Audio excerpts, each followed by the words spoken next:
Okay, so here we have the NECA Shin Godzilla, just recently released, and of course, I haven't been much of a NECA fan when it comes to the Godzilla figures in recent memory. However, I decided to bite the bullet and pick it up. Now, let's get this out of my system. People stop defending this figure as if it's a $20 figure. It's not a $20 figure. It's like anywhere from $27 to $30. I paid $30 for this with tax included. So, okay, yes, it's still cheaper than a SH Monster Arts Godzilla, especially the SH Monster Arts Shin Godzilla. However, it is not that cheap. It's not $20, okay? You can't just go into the store and find it for $19.99. That's bullshit. Anyways, moving on, I can see why they're charging $30 for this guy. Let's start from the bottom and work our way up. Paint job on the nails I like, really nicely done. Some mixture of yellows and beige and black in there.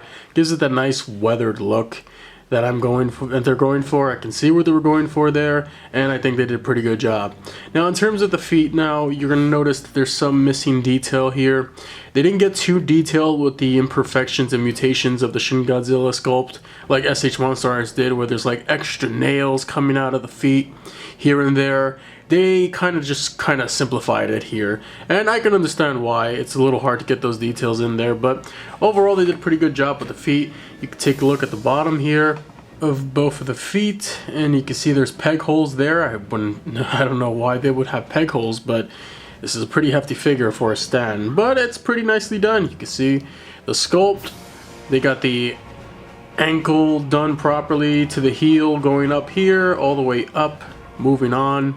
You get some nice black and red paint on the sculpt, and what I do like about NECA Shin Godzilla over the SH Monster Arts, and I'm sure many of you would agree with me, is that the paint applications that were done were definitely not as sloppy as the SH Monster Arts line.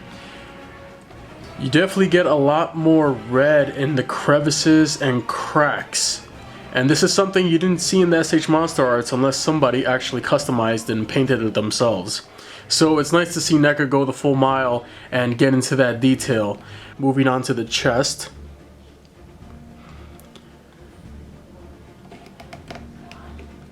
You get some more of that blacks and reds in there. Really good. Really good. I'm liking it. It looks really nice. He looks all burnt and charred and nasty and looks bloody. It's a really nice red they used here.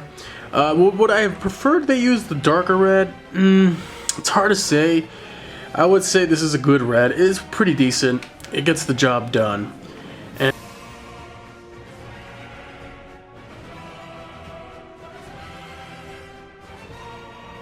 did a really nice job with the hands here, as you can see.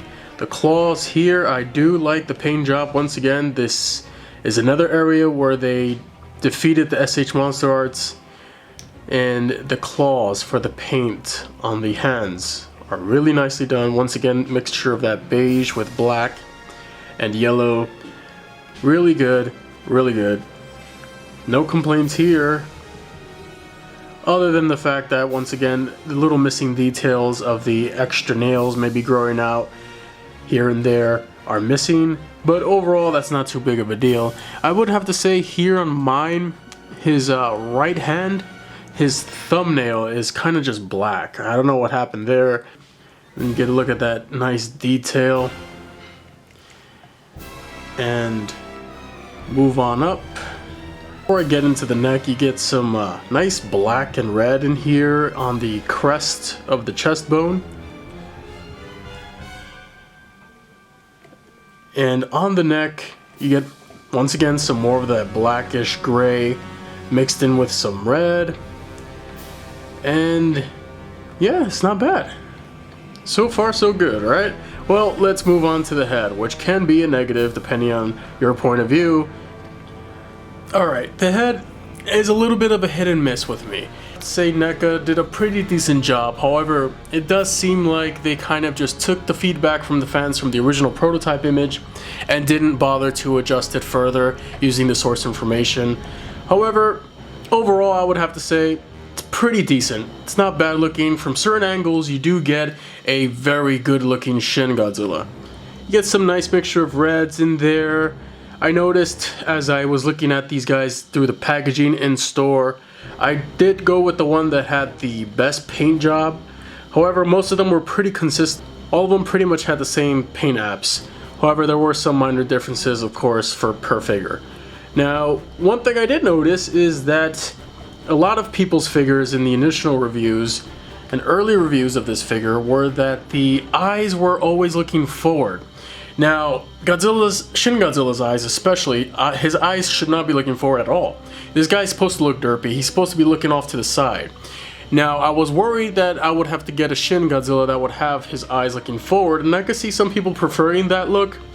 Now, I could see some people preferring that, however, I did not. I wanted a Shin Godzilla where his eyes were looking off to the side, similar to the Monster Arts version. So I managed to find just that. I did find one that had his eyes looking off to the sides rather than looking forward, which is a plus in my book. See, from the front, the face sculpt looks pretty damn cool.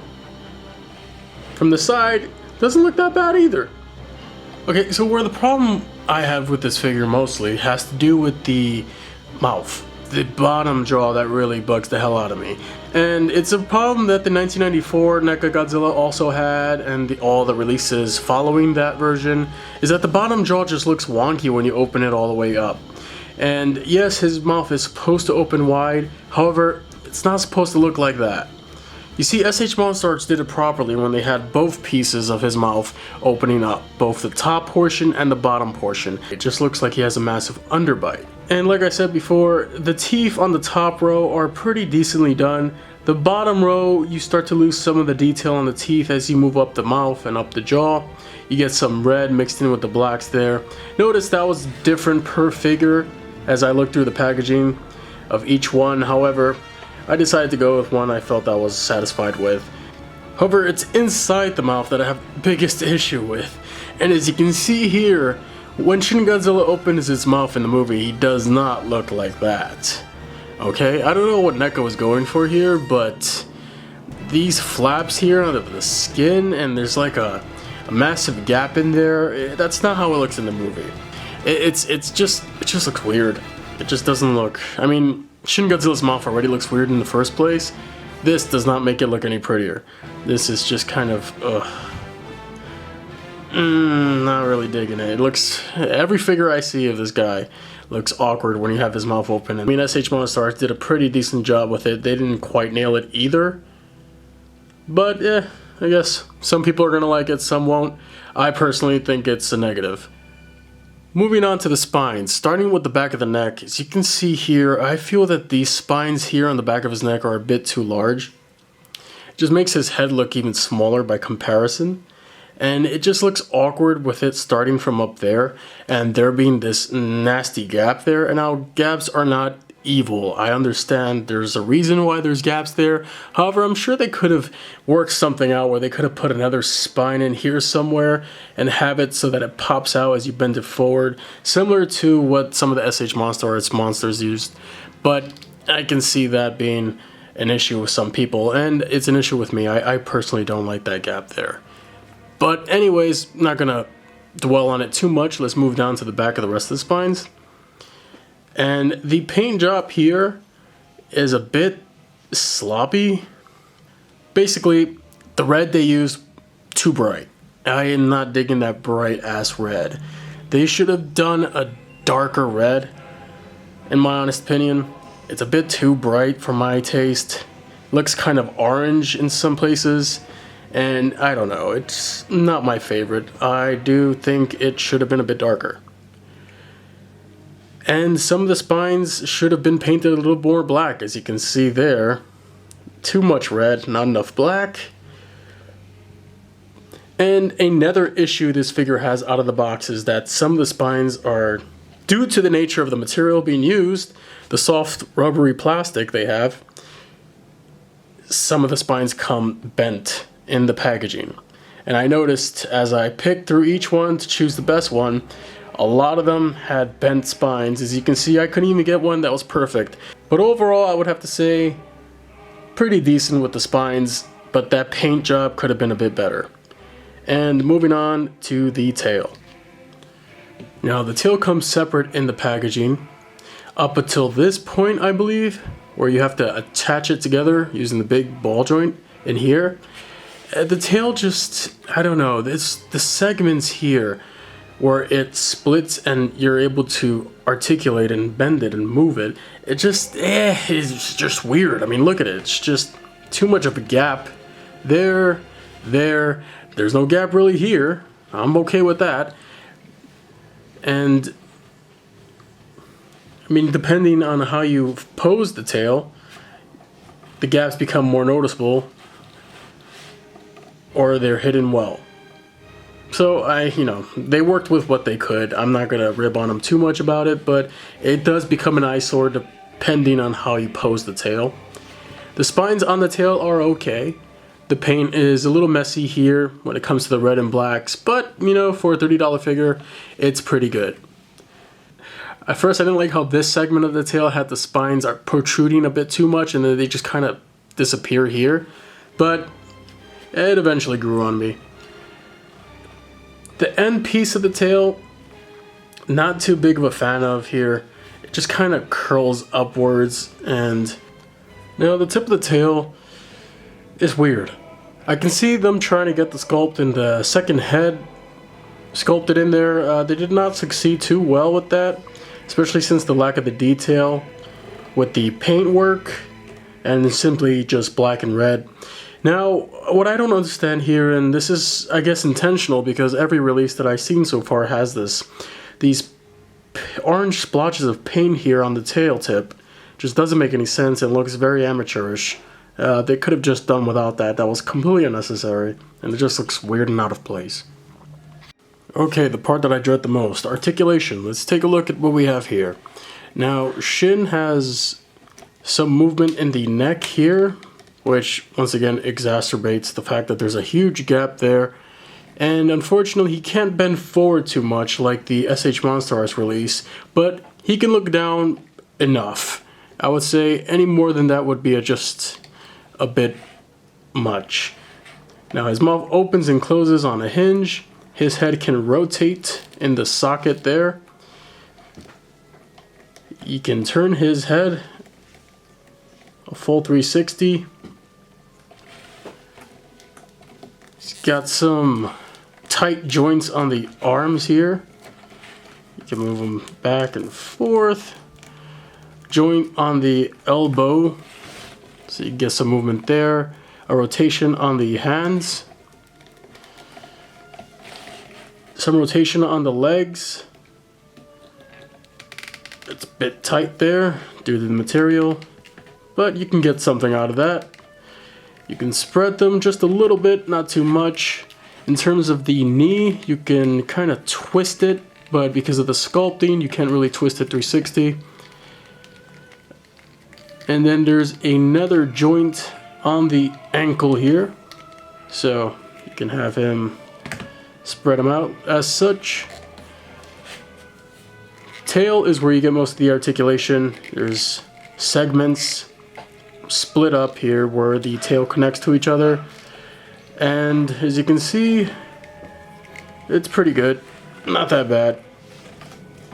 You could definitely turn it to get some cool poses out of him, but like I said, once again, the more you bend this tail, the more the gaps become apparent.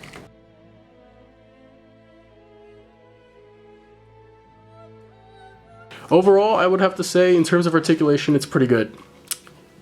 That's all I can really say about it. In terms of comparisons with the SH Monster Art Shin Godzilla, unfortunately I do not have it with me, and this is not a comparison video, it's just a review on the NECA Shin Godzilla, so sue me. If you guys want to see a future comparison video, maybe just let me know, maybe I'll consider it. But right now I don't have that one with me, so it's just this guy alone. I do have the SH Monster Art's birth version of the 1995 Godzilla, so as you can see here, they're nicely scaled together. Although, of course, NECA Shin Godzilla should be much bigger than this guy, but what can you do? It's just the 6-inch scale figure. Overall, I would definitely recommend this release for anyone looking to add another Shin Godzilla to their collection. And while I do feel that NECA should have looked at the source material for more accuracy and inspiration, this is a pretty solid release, rather than the disaster that some people were probably expecting. The paint applications on the body, chest, legs, neck are actually an improvement over that Monster Arts release in some cases. However, the paint on the spines should have been a deeper shade of red, and the splotches of orange on the tail just look stupid. The amount of detail on this guy is pretty good, and the sculpt holds up even if it is a bit more stylized and simplified in some places, like the lack of extra nails growing on the limbs. The tail looks awkward in some cases, but it gets the job done. The lower jaw and the inside of the mouth are definitely an eyesore and could have used more work, but it is what it is. And for $30, anyone who missed out on the Monster Arts release should definitely consider this one. If you already have that release, however, it may be a tougher sell. However, being a big fan of the 2016 look, I couldn't resist myself. And that's a wrap, everyone. If you enjoyed the video, be sure to hit that thumbs up to support me and maybe even subscribe. Also, hit me up in the comments section and we could discuss further on this guy. Thanks for watching, everyone, and I'll see you in the next video.